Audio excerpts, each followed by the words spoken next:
अस्सलाम वालेकुम फ्रेंड्स। आज का हमारा लेक्चर है न्यूट्रलाइजेशन रिएक्शन। न्यूट्रलाइजेशन रिएक्शन क्या होता है कि जब भी हमारे पास कोई एसिड और बेस आपस में रिएक्ट करते हैं, यानी कि सपोज हमारे पास एक एसिड है और बेस, जब ये दो आपस में रिएक्ट करते हैं तो इनके रिएक्शन के बाद हमारे पास जो मिक्सचर बनता है उसकी प्रॉपर्टीज़ इस तरह की होती हैं कि ना तो वो एसिडिक नेचर का होता है और ना ही वो बेसिक नेचर का होता है, बल्कि जो न्यू चीज़ बनती है हमारे पास क्या होती है, न्यूट्रल होती है। तो इस टाइप के रिएक्शंस को हम क्या बोलते हैं, न्यूट्रलाइजेशन रिएक्शन। अब यहाँ पे हम एक एग्जांपल ले लेते हैं कि सपोज हमारे पास एक एसिड है HCl, इसका एक्वस सोल्यूशन मीन के पानी में इसका सोल्यूशन, उसके साथ अगर हमारे पास एक बेस है NaOH, उसका भी हम सोल्यूशन बना के इन दोनों का आपस में रिएक्शन करें तो इन दोनों के रिएक्शन से हमारे पास दो न्यू चीज़ें बनेंगी। एक बनेगा NaCl जो कि एक साल्ट है और उसके साथ बनेगा वाटर। तो ये दोनों चीज़ें न्यूट्रल हैं, यानी कि इनमें से ना तो इनके एसिडिक नेचर है ना तो बेसिक नेचर है। इस टाइप के रिएक्शंस को हम बोलते हैं न्यूट्रलाइजेशन रिएक्शन। यहाँ पे हम अब देख लेते हैं कि क्या इस अब न्यूट्रलाइजेशन रिएक्शन में ये देखना ज़रूरी है कि क्या इस रिएक्शन में मौजूद जितने भी आयन्स होते हैं सारे रिएक्शन के अंदर इन्वॉल्व होते हैं या नहीं होते। यहाँ पे आप देखें हम इस रिएक्शन में हमारे पास चार चीज़ें हैं।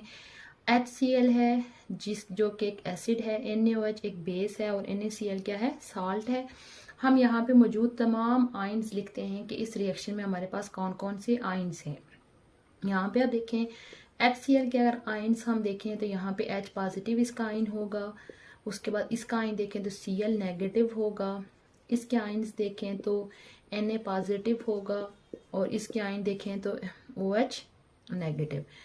तो रिएक्शन के बाद जो प्रोडक्ट्स हैं उसके आयन देखें तो इसके Na पॉजिटिव और इसका Cl नेगेटिव और साथ में हमारे पास क्या है, वाटर है।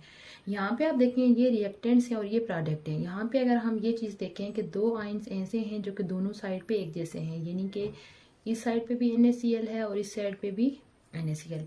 इन दोनों आयन्स को अगर हम निकाल लें तो पीछे हमारे पास क्या बचेगा, H पॉजिटिव और OH नेगेटिव। तो बेसिकली जब भी हमारे पास कोई एसिड और बेस आपस में रिएक्ट करते हैं तो बेस में मौजूद एसिड में मौजूद H पॉजिटिव और बेस में मौजूद OH नेगेटिव आपस में रिएक्शन करते हैं तो हमारे पास एक न्यूट्रल कंपाउंड वाटर बनता है। अब ये दो आयन जो कि हमने दोनों साइड पे इनको रिमूव किया है तो इन आयन्स को बोलते हैं स्पेक्टेटर आयन्स। कौन से आयन, स्पेक्टेटर आयन्स, जिनको हमने यानी कि कंसीडर नहीं किया क्योंकि ये इक्वेशन की दोनों साइड पे मौजूद हैं। तो बेसिकली न्यूट्रलाइजेशन रिएक्शंस के दौरान क्या चीज़ें रिएक्ट करती हैं, H पॉजिटिव और OH नेगेटिव आपस में रिएक्ट करते हैं। लेकिन यहाँ पे एक और चीज़ आपने याद रखनी है कि सॉल्यूशन के अंदर H पॉजिटिव जो होता है वो हमेशा किस फॉर्म में प्रेजेंट होता है, H3O पॉजिटिव की फॉर्म में। तो अगर हम देखें तो ये रिएक्शन बेसिकली किस तरह का होता है, इस तरह का होता है, H3O positive plus OH negative, तो हमारे पास दो वाटर मॉलिक्यूल होते हैं। यानी कि ये आप समझ लें कि ये नेट आयोनिक इक्वेशन है, नेट आयोनिक इक्वेशन है किसी भी न्यूट्रलाइजेशन रिएक्शन की। इस न्यूट्रलाइजेशन रिएक्शन में कोई भी न्यूट्रलाइजेशन रिएक्शन में है उसमें यही H पॉजिटिव आयन जो कि H3O पॉजिटिव की फॉर्म में होता है और OH नेगेटिव, ये आपस में रिएक्शन करके दो वाटर मॉलिक्यूल जो है हमारे पास बना रहे होते हैं। बैलेंसिंग ऑफ न्यूट्रलाइजेशन रिएक्शन, सबसे पहले हमें पता होना चाहिए कि बैलेंसिंग क्या है। बैलेंसिंग मीन कि यानी कि ये हमारे पास अगर रिएक्टेंट है और ये हमारे पास क्या है, प्रोडक्ट है।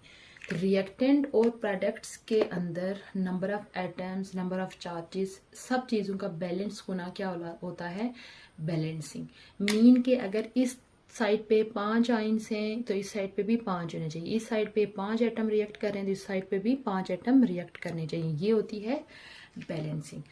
अब न्यूट्रलाइजेशन रिएक्शन की बैलेंसिंग किस तरह से होगी कि ये हम इसकी जो नेट आयनिक इक्वेशन हम देख चुके हैं कि बेसिकली न्यूट्रलाइजेशन रिएक्शन में H पॉजिटिव और OH नेगेटिव आपस में रिएक्ट कर रहे होते हैं। तो इसकी बैलेंसिंग में हमें ये चीज़ क्लियर करनी है कि किसी रिएक्शन के दौरान कितने H पॉजिटिव आयन कंज्यूम हो रहे हैं और कितने OH नेगेटिव आयन कंज्यूम हो रहे हैं। जब हमें उनकी इंफॉर्मेशन होगी तो रिएक्शन की बैलेंसिंग जो है वो बहुत आसान हो जाएगी।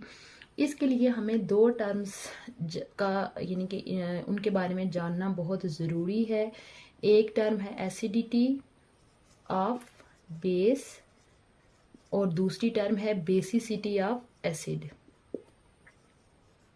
बेसिसिटी ऑफ एसिड यानी कि बैलेंसिंग के लिए हमें इन दो टर्म्स के बारे में पता होना ज़रूरी है। एसिडिटी से मुराद है कि किसी बेस के अंदर रिप्लेसेबल OH नेगेटिव आयन, यानी कि हमें न्यूट्रलाइजेशन रिएक्शन की बैलेंसिंग के लिए हमें इन दो टर्म्स के बारे में पता होना चाहिए। एसिडिटी ऑफ बेस, बेस की एसिडिटी से क्या मुराद है कि किसी बेस के अंदर कितने OH नेगेटिव आयन जो होते हैं वो रिप्लेस हो सकते हैं, वो उसकी कहलाएगी एसिडिटी। और एसिड की बेसिसिटी से मुराद है कि किसी एसिड के अंदर कितने H पॉजिटिव आयन जो है वो रिप्लेस हो सकते हैं। जैसे कि यहाँ पे मैं 3 एसिड का डिस्कस कर लेती हूँ। एसिड का और बेसिस का हम डिस्कस कर लेते हैं कि कौन से एसिड की कितनी बेसिसिटी है या एसिडिटी है। अच्छा, यानी कि हमारे पास देखें एक एसिड है HCl, उसके बाद एक एसिड है H2SO4, उसके बाद एक एसिड है H3PO4। यहाँ पे आप देखें इस एसिड के अंदर एक ही H पॉजिटिव है कि इट्स मीन कि ये एक ही H पॉजिटिव दे सकता है। तो इस एसिड की अगर हम बेसिसिटी देखें तो ये कितनी होगी 1। तो यानी कि 1 जब होगी तो इस तरह के एसिड को हम बोलेंगे मोनो बेसिक एसिड। कौन सा एसिड? Mono basic acid. यहाँ पे आप देखें इस एसिड के अंदर कितने H पॉजिटिव आयन रिप्लेस हो सकते हैं? 2 आयन रिप्लेस हो सकते हैं। इस तरह के आयन को बोलते हैं डाई बेसिक आयन। तो अब इसी तरह देखें इस एसिड को अगर देखें तो इसके अंदर कितने H पॉजिटिव आयन रिप्लेस हो सकते हैं? 3। तो इस तरह के एसिड को बोलते हैं try basic ion, try basic acid. इसी तरह हम कुछ बेसिस को डिस्कस कर लेते हैं। जैसे सपोज हमारे पास एक बेस है NaOH, उसके बाद नेक्स्ट हमारे पास बेस है कैल्शियम हाइड्रोक्साइड या एल्यूमिनियम हाइड्रोक्साइड। यहाँ पे आप देखें कि यहाँ पे आप देखें एक H पॉजिटिव रिप्लेस हो सकता है, इसके 2 H पॉजिटिव हैं और इसके 3 H पॉजिटिव हैं। एक H positive OH negative replace हो सकता है, तो इसकी एसिडिटी कितनी है? 1 है। उसके बाद ये होगा मोनो एसिड, इसको हम क्या बोलेंगे? Mono acid. इसको बोलेंगे डाई एसिड और इसको बोलेंगे ट्राई एसिड। ये है यानी इनकी डिफरेंट एसिड की एसिडिटी और बेसिसिटी। अब हम देखते हैं कि किस तरह से हम इस इंफॉर्मेशन को यूज करते हुए एसिड बेस रिएक्शन को बैलेंस कर सकते हैं। सपोज हमारे पास एक रिएक्शन है यानी कि बेस है NaOH और HCl। ये 2 रिएक्शन है, यानी हमारे पास एक एसिड और बेस है। यहाँ पे अगर देखें तो इस एसिड के अंदर भी एक जो है वो OH रिप्लेस हो सकता है और इसके अंदर एक H जो है वो रिप्लेस हो सकता है, यानी कि एक मोनो बेसिक है और एक मोनो एसिड है। तो इस तरह के यानी कि जब हमारे पास मोनो बेसिक या मोनो एसिड वाले एसिड और बेस आपस में रिएक्शन करेंगे तो इन दोनों का याद रखें कि हमेशा एक मोल आपस में यूज होगा, यानी कि बैलेंसिंग के लिए एक मोल ही यूज होगा।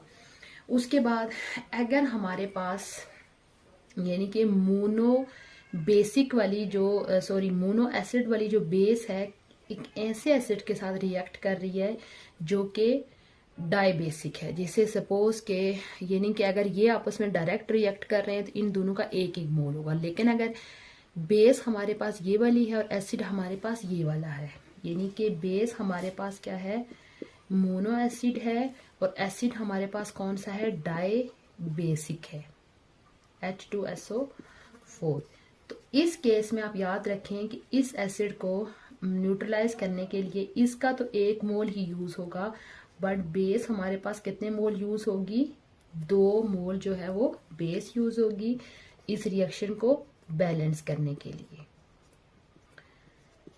अच्छा, उसके बाद तीसरी तरह का रिएक्शन ये है कि अगर हमारे पास जिस तरह से ये देखें डाई बेसिक एसिड और डाई एसिड जो है ये दोनों आपस में रिएक्शन कर रहे हैं।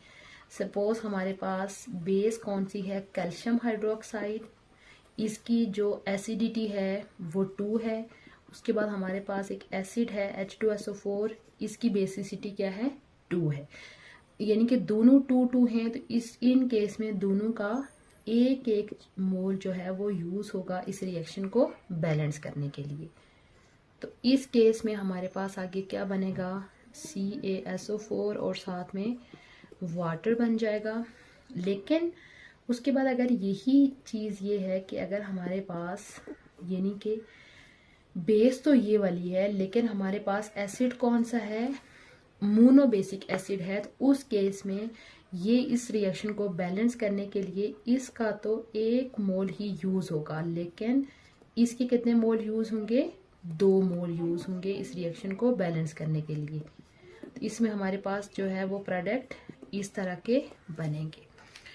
उसके बाद देखें कि नेक्स्ट अगर हमारे पास मोनोबेसिक वाला जो एसिड है, यानी कि ये वाली बेस है, वो इस तरह से अगर ट्राई बेसिक एसिड के साथ रिएक्ट करे तो तब हमारे पास क्या, सपोज कि हमारे पास NaOH का रिएक्शन हो रहा है किसके साथ, H3PO4 के केस में। अब आप देखें इसकी बेसिसिटी कितनी है, 3 है। तो इस केस में हमारे पास इसके कितने मोल यूज होंगे, 3 मोल इसके, और इसका क्या यूज होगा, 1 मोल यूज होगा इस रिएक्शन को बैलेंस करने के लिए।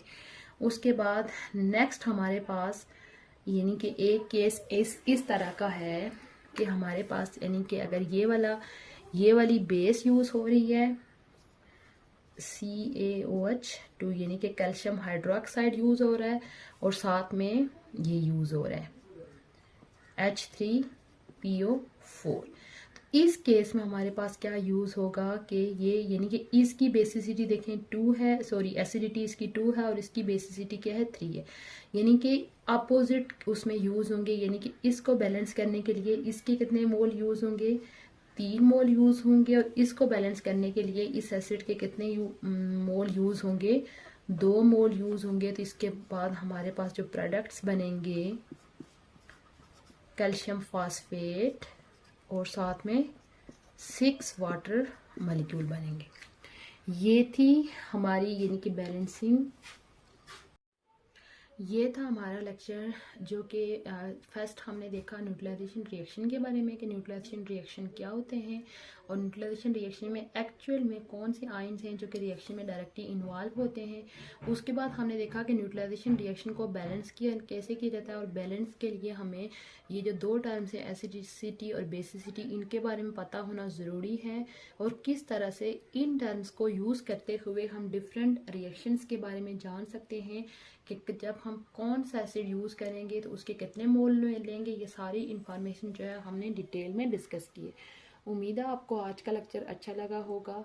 अगर आप चैनल पे पहली दफ़ा आए हैं तो चैनल को लाजमी सब्सक्राइब कर लीजिए और साथ में बेल आइकन भी प्रेस कर लीजिए ताकि हमारी जो भी न्यू वीडियो है इसका नोटिफिकेशन आपको मिलता रहे। इंशाल्लाह बहुत जल्द मैं एक न्यू टॉपिक के साथ हाजिर होंगी। तब तक के लिए अल्लाह हाफ़िज़।